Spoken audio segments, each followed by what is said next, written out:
Yo quiero hablar de algo que me encantó en la semana, que se llama Dios no hace basura. Ay. El otro día compré unas cositas ahí y me tocó ir a reciclar cajas. Y no porque sea un buen reciclador, lo cual está mal, me confieso delante del Señor, sino que porque la caja era muy grande, el camión de basura jamás se las iba a llevar. Entonces me tocó cargar la camioneta, hacer bolsas de Plumavit y llevar a reciclar. Y pucha que se junta basura. Y a veces nos pasa en la vida que nosotros nos sentimos distintos o inferiores a los demás. Recuerdo hace un tiempo atrás estaba muy de moda en Chile criticar o complicar o hablar de las personas que les tocó crecer de forma privilegiada en este país. No sé si recuerdas eso que hacía en la tele. O la clase privilegiada. ¿Nunca lo han escuchado? Bien, ok. Entonces yo estuve analizando esto porque a veces la sociedad nos hace pensar que la cosa anda sumamente injusta para todos aquellos que no nacieron en la clase privilegiada.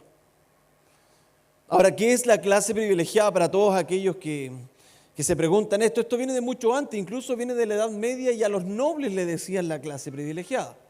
Pero hoy en día también se aplican ciertas cosas en las cuales les dicen de esta forma. Es el nombre con el que se designa un grupo social que ocupa una posición de predominio en las relaciones sociales. Y no solo por su condición económica, sino también especialmente por su condición jurídica, como por ejemplo el privilegio.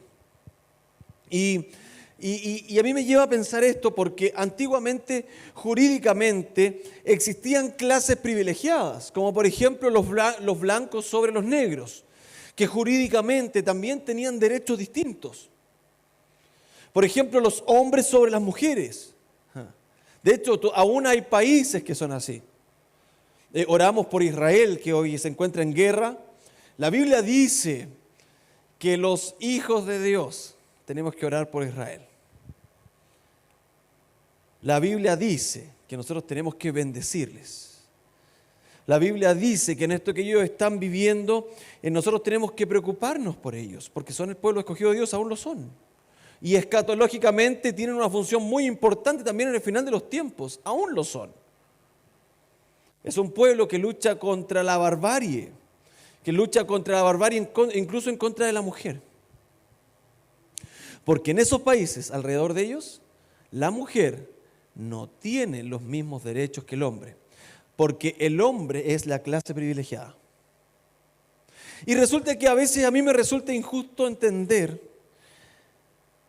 que existan distintas condiciones cuando el Señor nos llama o cuando el Señor nos crea, porque dice la Biblia que el alma es eterna, o sea, Él creó las almas. De hecho, hay una teoría que dice que Dios ya no crea más. Bueno, la Biblia dice que Él dejó de crear. Por lo tanto, es muy probable que tu alma, mi alma, o las almas de los niños que están por nacer ya fueron creados de hace tiempo, de hace miles de años, cuando Él comenzó a crear hace 6.000 años la tierra, y simplemente se le asigna un cuerpo. Eso es una parte teológica, que en algún momento a lo mejor lo veremos en el Simplifícate. Pero me cuesta creer que Dios nos envíe a la tierra sabiendo que no vamos a ser privilegiados y que como no vamos a ser privilegiados nos va a ir mal en la vida. Porque Dios es un Dios justo, ¿o no? Entonces, y yo sé que en general el globo, la tierra ha ido evolucionando respecto de que los derechos o las clases privilegiadas puedan parecerse cada vez más. Pero sin embargo Dios, a pesar de que en la antigüedad las clases eran había mucha más diferencia de clases, por ejemplo en las monarquías, Dios de igual forma levantó personas que pudieron salir de ello. Y me viene a la mente, por ejemplo, Daniel con sus amigos Sadrach, Mesach y Abednego. No sé si lo has escuchado de ellos, que fueron enviados al horno de fuego. Ellos eran esclavos. Y como esclavos, cuando ya pasaron un tiempo en Babilonia, ¿cierto? Ellos Luego de que fueron oficiales, fueron fieles, lo hicieron bien y fueron ascendidos a ser de los principales gobernantes. Sadrac, Mesac y Abednego. Me llama la atención un José que a pesar de que existían estas diferencias de clases privilegiadas, porque un José, y voy a pedir en producción si me pueden poner por favor el cronómetro. El José, me llama la atención que él fue vendido como esclavo, era un niño mimado de papá, vendido como esclavo y luego de estar preso, o sea, un gallo con antecedentes sucios, estado preso, se preparó de tal forma para ser el segundo al mando de Egipto. Entonces, a pesar de que existían esas clases privilegiadas, a pesar de todo eso, él consiguió, de igual forma, consiguió llegar hasta donde tenía que llegar. Entonces, la pregunta que yo tengo para ti es la siguiente.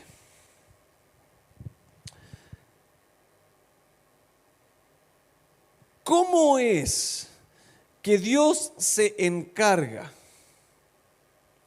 ¿Cómo es que Dios se encarga de hacer justicia en un mundo que no es justo?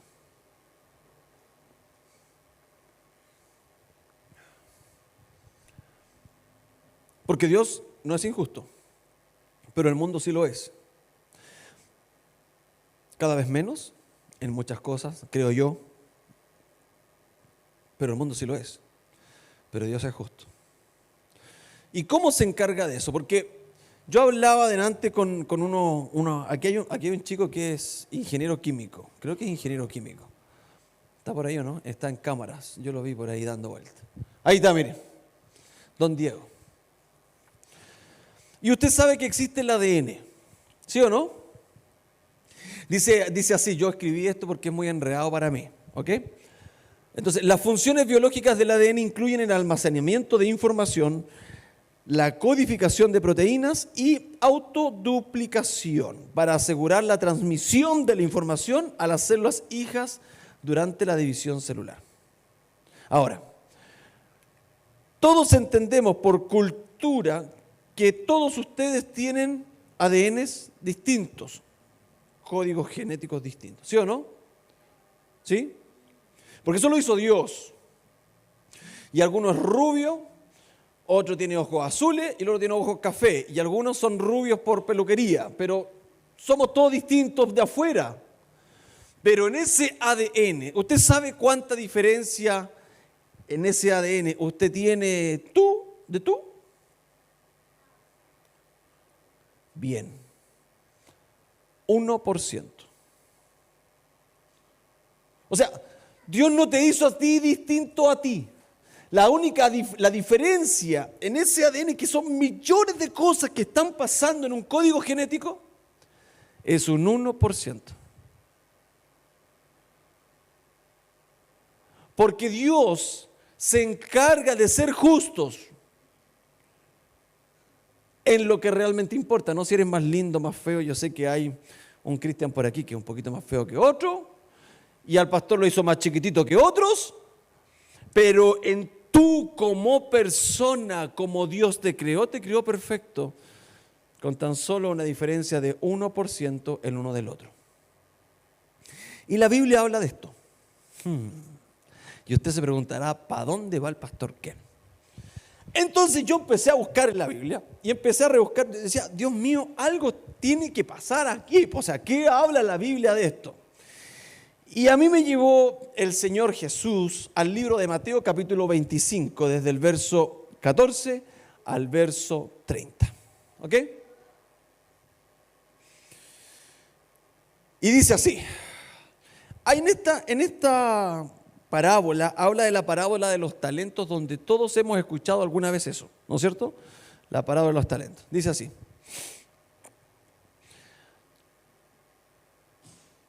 Versículo 14. Porque el reino de los cielos es como un hombre que yéndose lejos, esta vez voy a leer también en la versión Reina Valera del 60, para todos los que les gusta esa versión, llamó a sus siervos y les entregó sus bienes. ¿Ok? A uno dio 5 talentos, a otro 2 y a otro 1. Cada uno conforme a su capacidad, y se fue lejos. Talentos en la Biblia y sobre todo en este pasaje tiene 2 significados. Primero, talento era una medida de dinero de ese momento y existían los talentos de plata y existían los talentos de oro.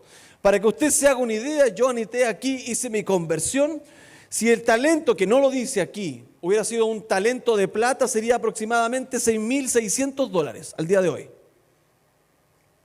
Si hubiera sido talentos de oro, un talento de oro, hubiera sido $385,000. Un talento. Al que le dio 5 es eso multiplicado por 5, al que le dio 2 es eso multiplicado por 2, y al que le dio 1 es solo eso. ¿Me sigues hasta ahí? Ahora, el talento también tiene el significado de una capacidad especial o una habilidad especial o una aptitud que una persona tiene para aprender las cosas con facilidad o para desarrollar con mucha habilidad una actividad. O sea, aquí está hablando de 2 cosas, ¿ok? Y lo primero que es importante entender, que es lo que aparece en este pasaje, es que Dios les da a todos talentos para que puedan desenvolverse en la vida. Dios no hace basura. Dios no crea basura. Dios no crea personas. No, yo no valgo nada. No, yo soy menos que el otro. No. Que en la vida tú te hayas creído ese cuento es distinto. Pero Dios no te creó así. Dios te creó igual y te dotó de talentos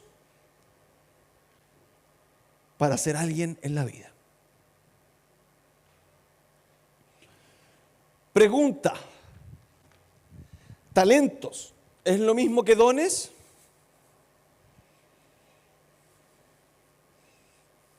Ay, quedaron todos pillos. Recuerden, esto es sí, esto es no, y esto no tengo idea. Bien. Ajá. No es lo mismo. No es lo mismo. El talento se escoge, el don no. El talento es algo con que tú vienes en tú como persona cuando naces, en tu material genético tienes más habilidades para ciertas cosas. Hay gente que es deportista, pues hay gente que tiene, no sé, pues 60 años, no tiene ni guata, pues. Y el gallo lo ponía a subir el cerro y ¿o no? Y es buen deportista. ¿Y hay visto esos tipos que son deportistas? Son buenos para todo. ¿Alguna vez visto al Chino Río? ¿Ah? El Chino Río jugaba tenis de manera magistral. ¿Sí o no? Hasta Pete Sampras lo iba a ver y se sentaba porque era una cosa impresionante. ¿Pero tú viste alguna vez dominar al Chino Ríos una pelota de tenis? ¿Así? Como que estuviera dominando Messi. Ese gallo era bueno para el deporte. Con la mano, con los pies, con la cabeza. Podría haberse dedicado a cualquier deporte y hubiera sido bueno. Porque tenía un talento innato para eso. Tú no naces con dones, naces con talentos. Los dones te los da Dios cuando naces de nuevo, cuando aceptas a Cristo en tu corazón como Salvador personal. Y esos no los escoges, eso te los da el Espíritu Santo. ¿De acuerdo? ¿Me siguen hasta ahí? Ok, talentos, Dios te da talentos para avanzar. Pero en este pasaje hay algo que me llama aún más la atención. Porque cuando Él entrega esto, Él dice, le da a los talentos a las personas y a cada uno conforme a su capacidad y luego se va. ¿Para qué, si hablamos de talentos como tal, si hablamos de talentos como capacidades especiales, ¿para qué Dios te da talentos? 1, para que puedas desenvolverte en la vida, y 2, para que esos talentos que tú vas a utilizar, los puedas utilizar para la gloria y honra de Dios, para que puedas servir a Dios. ¿Sí? ¿Me sigue hasta ahí? Seguimos en la historia. El verso 16. El que había recibido 5 talentos, estoy leyendo en el mismo Mateo capítulo 25, el que había recibido 5 talentos fue y negoció con ellos y ganó otros 5 talentos. Asimismo, el que había recibido 2, ganó también otros 2. ¿Me sigue hasta ahí? Primer principio. Repítele al que está al lado. Debes multiplicar tus talentos. Dile al que está al lado. Ok, busca a otra persona atrás tuyo. Vamos, date vuelta, dile al que está al lado. Debes multiplicar tus talentos. Nos está diciendo que Dios nos entrega los talentos monetarios y nos entrega los talentos como habilidades para que podamos multiplicarlos. Tú puedes nacer con habilidad para la música, pero tú puedes decidir solamente cantar, o solamente tocar piano, o solamente tocar batería, o hacer las 3 cosas juntas. Tú puedes nacer con habilidad para hablar y ser un comunicador, pero puedes ser como esas personas que se quedan con el talento y se echan a morir. O puede ser como esas personas disciplinadas que desarrollan su talento, lo estudian y lo multiplican. ¿Me sigues o no? Porque hay personas, bueno, uno de los talentos es la inteligencia, y los japoneses siempre tienen un refrán. Porque usted sabe una cosa, los japoneses todos piensan que son inteligentes, ¿cierto? Y dicen, no, estos gallos son... Y en general, si uno ve a alguien así, es inteligente. Y no es así. Dime una cosa, ¿qué ha inventado el japonés? ¿Ah? ¿Qué? ¿Qué? ¿El auto? ¿El auto? ¿La qué? La marca Toyota, ¿ok? ¿El japonés inventó el automóvil? La disciplina. Ah. El método Kaizen. Disciplina, es un método, un modelo. El japonés no ha inventado nada. No inventó la luz, no inventó los autos, pero son disciplinados. Porque el japonés tiene un dicho que le enseñan a los niños desde chico. Tarde o temprano, la disciplina vence a la inteligencia. Porque en general nosotros nacemos con habilidades y luego de eso nos sentamos en ellas. ¿Has visto usted los futbolistas que son buenos para la pelota, pero son buenos? Si tú los ves de niño, pero en el camino ese gallo es indisciplinado y se pierde. Y llegan personas mucho más arriba que él, con muchas menos habilidades, pero que son disciplinados. En su régimen de alimentarse, en su régimen de conducta, en su régimen de dormir, de levantarse. El japonés no inventó el auto, pero probablemente los mejores autos se hacen en Japón, porque es disciplinado. Porque se preocupó de buscar cuáles son los talentos que él tiene y se disciplinó para ser mejor. Metódicamente. Aquí muestra 3 siervos. Y lo vamos a ver más adelante. 2 siervos se portaron bien. Tomaron los talentos, los invirtieron y lo hicieron bien. Y hubo un siervo que lo hizo mal. O sea, aquí 2/3 se portaron bien. Bien por ellos. Y 1/3 se portó mal. Ojalá que esa sea la misma proporción de nuestra iglesia. Cuando yo predique este mensaje, 2/3 van a hacer caso y 1 no. Usted va a decidir de cuál va a ser. Resulta que la historia continúa. Recuerden, el que hizo 5, le dieron 5 talentos, negoció y hizo 5 más. El que tenía 2, negoció y también ganó 2 más. Pero el que había recibido 1 fue, cavó en la tierra y escondió el dinero de su señor. Ese tipo lo tomó y dijo, yo tengo esta habilidad, yo tengo este talento, lo voy a esconder, no lo voy a multiplicar. ¿Ok? Llegó de vuelta el caballero, llegó de vuelta el hombre a pedir explicaciones por los talentos que él había entregado. Resulta, después de mucho tiempo vino el Señor, estoy leyendo en el verso 19, a aquellos siervos y arregló cuenta con ellos. Y llegando el que había recibido 5 talentos, trajo otros 5 talentos, diciendo: Señor, 5 talentos me entregaste, aquí tienes, he ganado otros 5 talentos sobre ellos. Ahora, pregunta: ¿a quién representa este Señor? A Dios. Dios te hace nacer con talentos y te está diciendo que va a llegar un día en que va a llegar a tu vida y te va a pedir cuenta por lo que te entregó cuando tú llegaste a este mundo. ¿No es eso lo que está diciendo? Y llega esta primera persona que multiplicó. Perfecto. Su Señor le dijo, verso 21, bien, buen siervo fiel, sobre poco has sido fiel, sobre mucho te pondré. Entra en el gozo de tu Señor. ¿Ok? Pasó.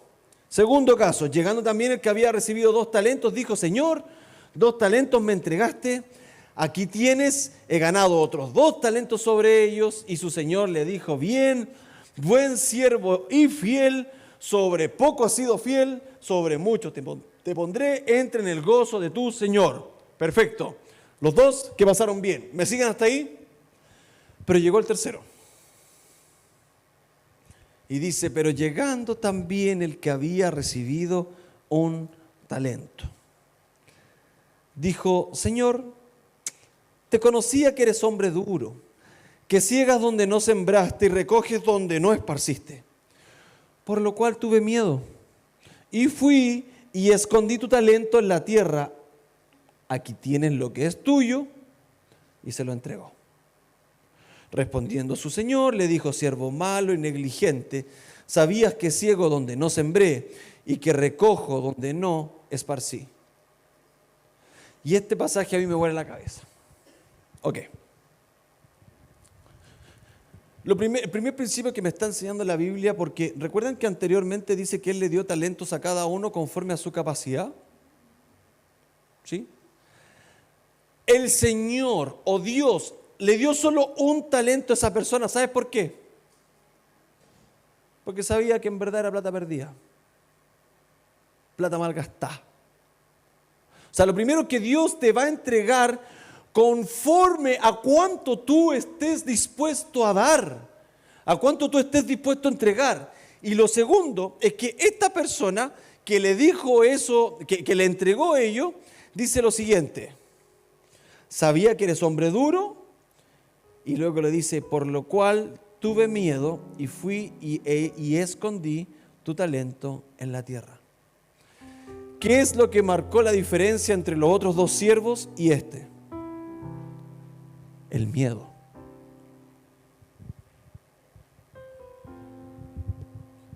El miedo a invertir. El miedo a equivocarte. El miedo a hacer amigos para no salir herido. El miedo a no embarcarte en una nueva aventura. O sea, 3 personas que se les entregó algo como talento o también un dinero. 2 se arriesgaron y dijeron: si voy a morir luchando, pero no voy a seguir así. ¿Sí o no? Y el otro tuvo miedo. Y es que lo que marca la diferencia entre la persona que avanza en la vida, entre la persona que multiplica sus ganancias, entre la persona que multiplica sus dones, con las personas que no lo hacen, es lo que marca la diferencia con las personas que hacen la diferencia en una sociedad, es que vencen al miedo.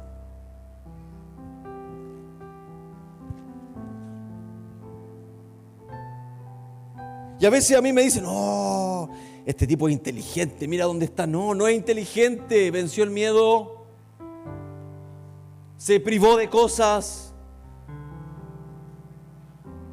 para invertir, para avanzar, para multiplicar sus conocimientos, para poder decir basta.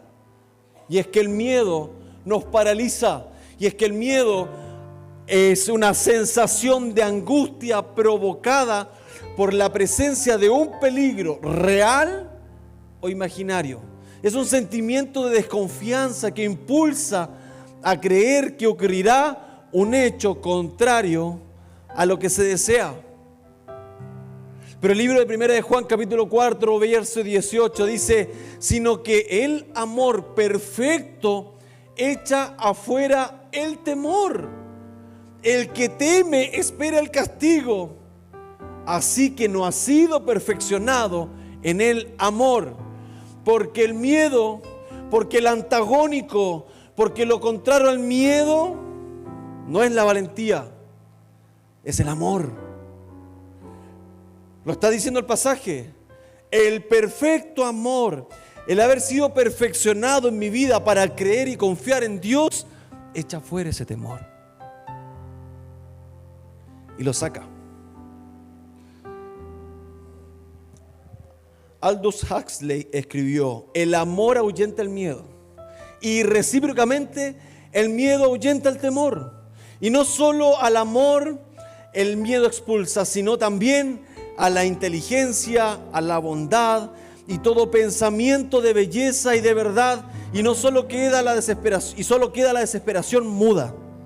Y al final el miedo llega a expulsar del hombre la humanidad misma. Es por eso que dice la Biblia en el libro de Juan capítulo 14 verso 1: no se angustien, confíen en Dios y confíen también en mí, escribiendo el Señor Jesús.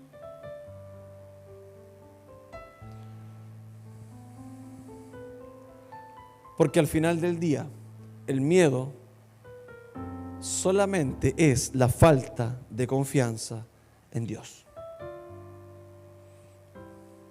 Octavio Paz, un poeta mexicano, escribió: las masas humanas más peligrosas son aquellas en cuyas venas ha sido inyectado el veneno del miedo al cambio.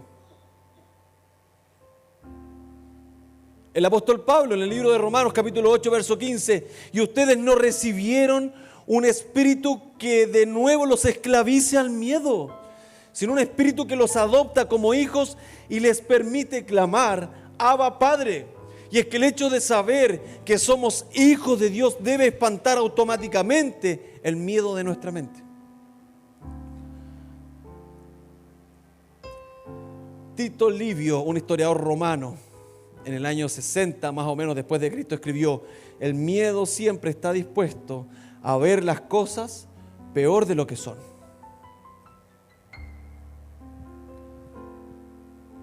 Te sigo. El libro de Hebreos capítulo 13 dice: así que podemos decir con toda confianza: el Señor es quien me ayuda, no temeré. ¿Qué me puede hacer un simple mortal?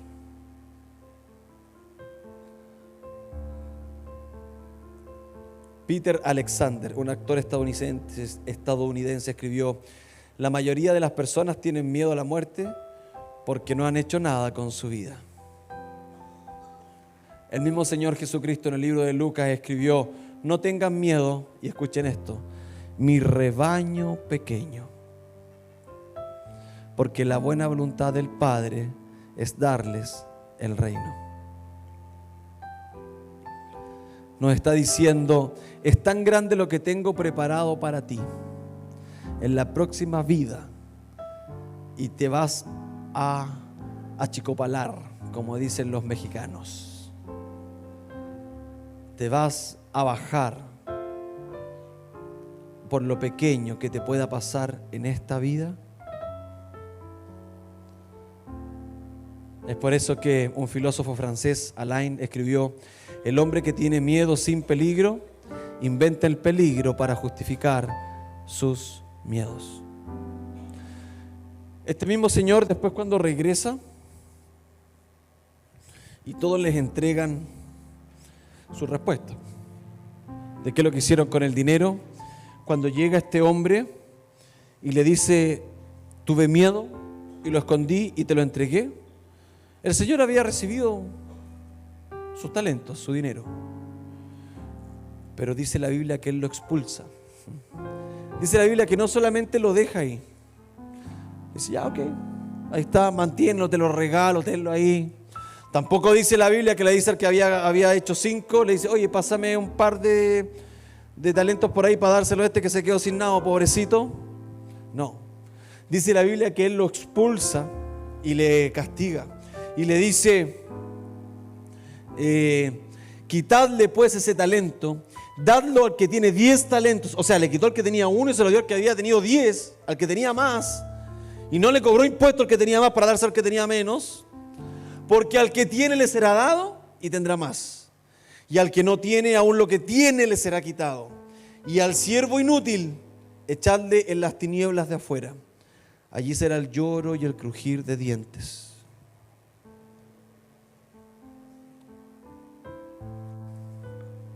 Y es que a Dios no le da lo mismo.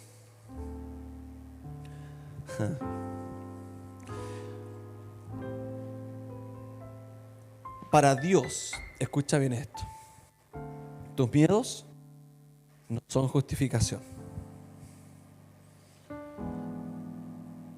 ¿A qué le tienes miedo? Pastor, yo llevo muchos años en mi trabajo y me da miedo cambiarme porque no quiero perder el finiquito. ¿Han escuchado eso, no? Pero no soporta al jefe, no soporta a los compañeros, le pagan mal, trabaja de sol a sol, pero no se cambia porque su seguridad está puesta en un finiquito. ¿A qué le tienes miedo?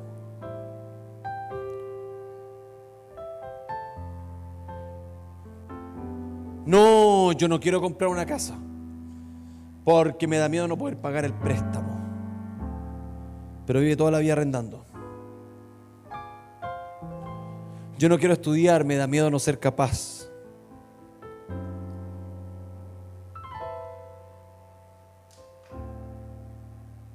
Yo no quiero cambiarme de iglesia, pero no soporto la mía. Pero me da miedo lo desconocido. ¿A qué le tienes miedo? Porque al final del día eso no va a ser justificación para Dios.